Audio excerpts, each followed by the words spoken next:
नमस्कार, मैं हूं कुमार गजेंद्र। भारत टीवी में आपका स्वागत है। हमारे एक दूसरे social media platform podcast with Kumar Gajendra में भी आपका स्वागत है, जहां आप हमें सुन सकते हैं। आप झारखंड के अंदर एक बार फिर से हेमंत सोरेन की को साफ साफ साफ बहुमत मिल गया है। हेमंत सोरेन वहां पर सरकार बनाने के लिए प्रयासरत है, लेकिन ये सारा बदलाव आखिर हुआ कैसे? दरअसल एक बहुत मोटा मोटी एक बात बता देते हैं। इंडी गठबंधन का चेहरा रहे हेमंत सोरेन बिल्कुल अपने एक दूसरे साथी यानी कि ममता बनर्जी की तर्ज पर जिस तरीके से बंगाल के अंदर रोहिंग्या और बांग्लादेशियों को अपना वोट बैंक में तब्दील करके आज ममता बनर्जी लंबे समय से बंगाल के ऊपर राज कर रही हैं, बिल्कुल उसी तर्ज पर हेमंत सोरेन ने पूरे झारखंड के अंदर कई जिलों में बांग्लादेशी घुसपैठियों और रोहिंग्याओं को अपना वोट बैंक में तब्दील कर लिया है।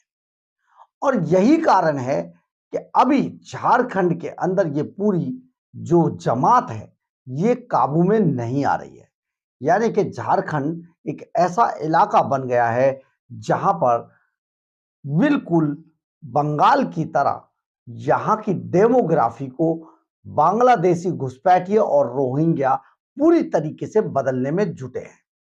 और खास तौर पर झारखंड के अंदर आदिवासी जो समुदाय है वो कहीं पीछे छूटता जा रहा है। लेकिन इस पूरे मामले पर जब खुफिया एजेंसियों की रिपोर्ट के बाद गृह मंत्रालय ने कार्रवाई करनी शुरू की, तो यही काम हेमंत सोरेन एंड कंपनी ने पूरे झारखंड में जो अपना वोट बैंक था उसके अंदर ये मैसेज दिया।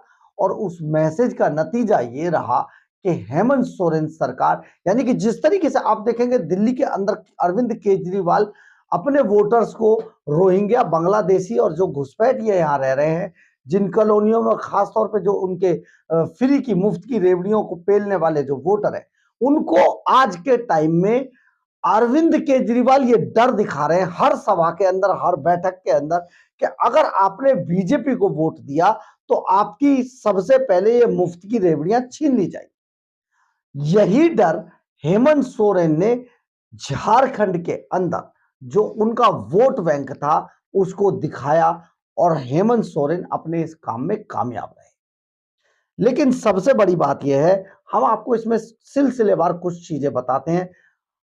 एक तरीके से जो अमित शाह ने अपनी रैली के अंदर वहां पर बोला था, गृह मंत्री अमित शाह ने, कि अगर हमारी सरकार आती है तो हम यहाँ पर बांग्लादेशी और रोहिंग्या घुसपैठियों पर सख्त कार्रवाई करेंगे।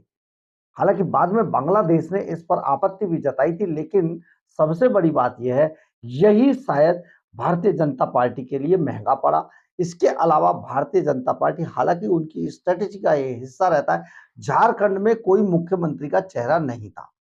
अगर शायद भारतीय जनता पार्टी चंपई सोरेन को भी अगर वहां पर मुख्यमंत्री का चेहरा बनाकर उतारती तो शायद तस्वीर कुछ बदल सकती थी, लेकिन शायद भारतीय जनता पार्टी इस मामले में कहीं ना कहीं चूक गई।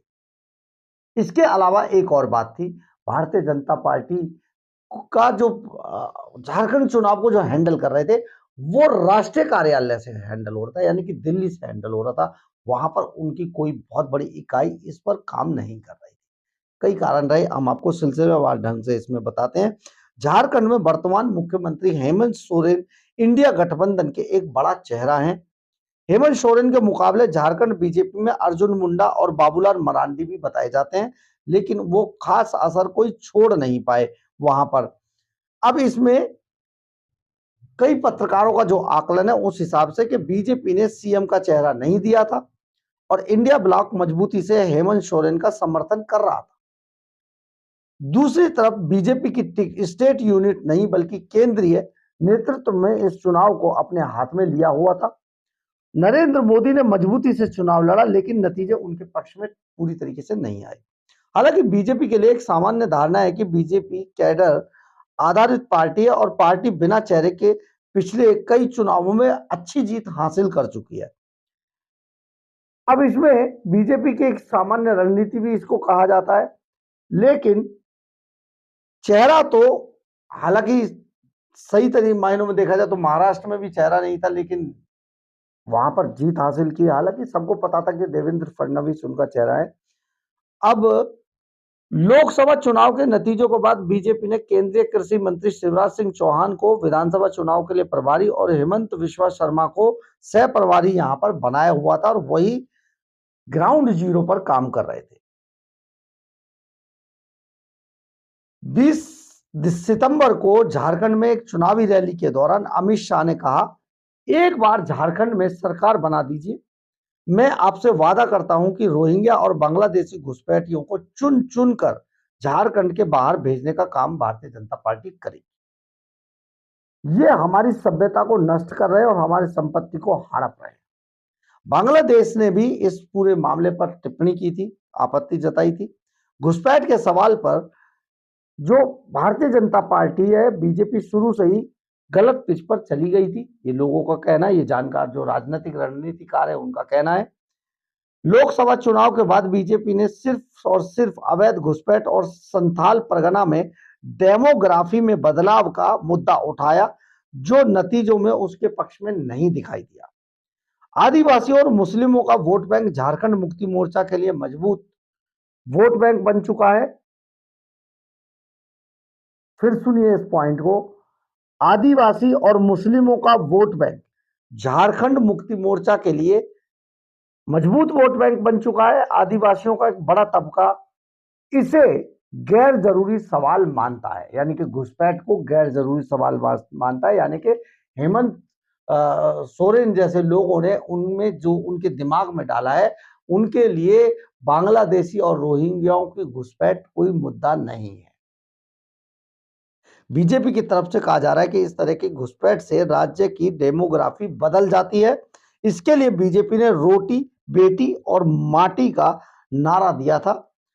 सितंबर 2024 में जमशेदपुर में एक रैली को संबोधित करते हुए पीएम नरेंद्र मोदी ने कहा था, जेएमएम ने यानी कि झारखंड मुक्ति मोर्चा ने अपने राजनीतिक फायदे के लिए आदिवासी वोट का इस्तेमाल किया है, और अब ये लोग उनके लिए आदिवासी अब ये लोग उनके साथ काम कर रहे हैं जिन्होंने जंगल और जमीन पर कब्जा किया हुआ है। वर्तमान में घुसपैठ झारखंड के लिए एक बड़ा मुद्दा है। बांग्लादेशी और रोहिंग्या घुसपैठ संथाल परगना और कोल्हान क्षेत्र के लिए बड़ा खतरा है। हालांकि झारखंड राज्य की बांग्लादेश से कोई सीधी सीमा नहीं लगती है। बताया जाता है कि राज्य में सपा की सत्ता की चाबी संथाल परगना के 6 जिलों के वोटरों के हाथ में होती है। 6 जिले, और ये यहां से जो भी बढ़त बनाता है उसकी सरकार बनाने की संभावना मजबूत हो जाती है। इस इलाके में झारखंड को शिबू सोरेन और हेमंत सोरेन 2 मुख्यमंत्री दिए हैं, और बीजेपी ने इस इलाके को जीतने की भरपूर कोशिश की है। झारखंड के अंदर विधानसभा की 81 सीटें हैं और लोकसभा की कुल 14 सीटें हैं। राज्य में आदिवासियों की आबादी करीब 27% है, और विधानसभा में 28 और लोकसभा में 5 सीटें आदिवासियों के लिए आरक्षित हैं। 2019 के चुनाव में 26 सीटों पर जेएमएम के गठबंधन ने जीत हासिल की थी। 2024 के लोकसभा चुनाव में बीजेपी ने सूबे में सबसे ज्यादा 8 सीटें जीती थी, लेकिन आदिवासियों के लिए आरक्षित सीटों पर बीजेपी की हार हो गई।